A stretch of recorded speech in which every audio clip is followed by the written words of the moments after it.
নিবিচাৰোঁ আৰু সেইকাৰণে আজি তাৰিখত এই চৰকাৰৰ অহংকাৰ ভাঙিবলৈ হ'লে অহা বিহালী উপ নিৰ্বাচনত আপোনালোকে আমাক সমৰ্থন জ্ঞাপন কৰক।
আমি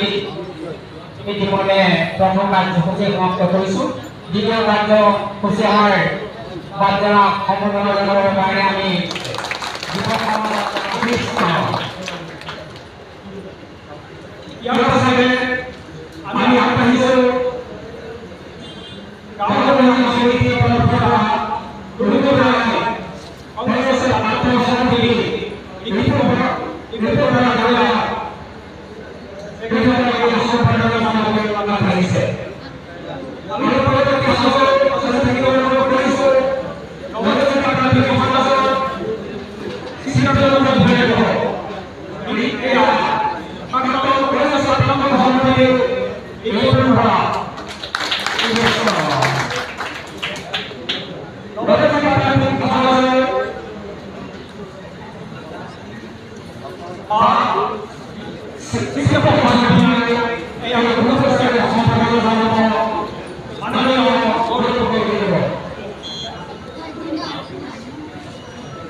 সম্মানীয়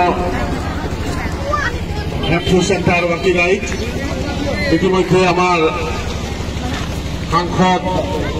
গৌৰৱ গগৈ ডাঙৰীয়া আমাৰ মাজত আহি উপস্থিত হৈছেহি।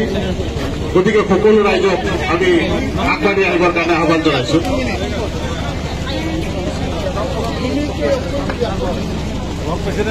এতিয়া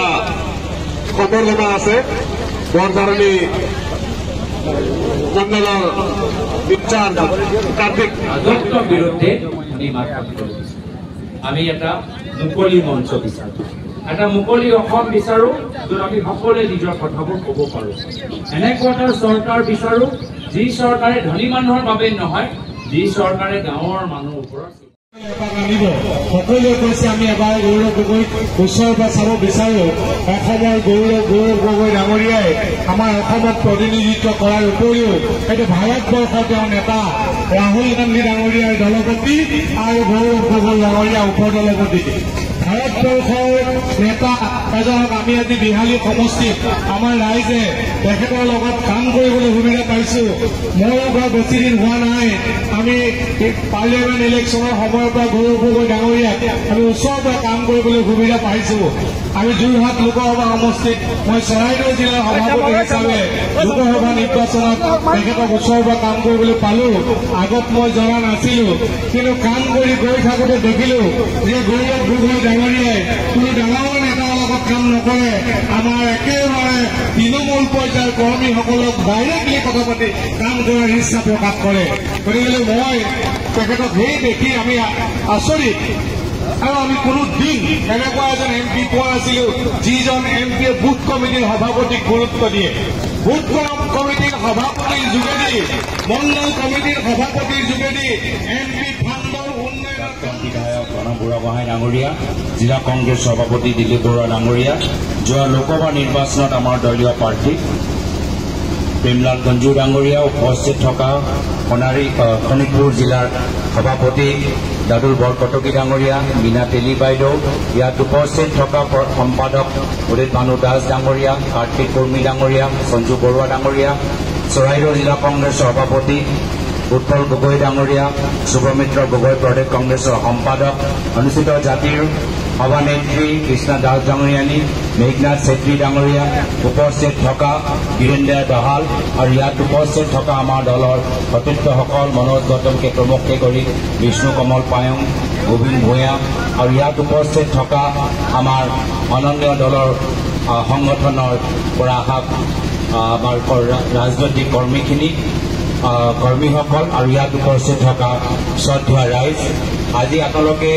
যিদৰে আমাক আদৰিছে যিদৰে আজি গোটেই দিন বিহালী ৰাইজে আমাক মৰম যাচিছে এটা কথা ঠিক অহা উপ নিৰ্বাচনত কংগ্ৰেছ দল বিহালীত জিকিবলৈ গৈ আছে তাৰ কাৰণ দুটা কাৰণ এক হ'ল যে বিহালী অঞ্চলৰ ৰাইজে এতিয়া বিজেপি দলৰ এই দাদাগিৰি কৰা ৰাজনীতি আৰু সহ্য নকৰে বহুত বছৰৰ পৰা বিহালী অঞ্চলৰ ৰাইজে দেখা পাইছে যে বিজেপি দলৰ নেতাসকল মাত্ৰ নিজৰ ভায়েকৰ ককায়েকৰ বাবে চিন্তা কৰে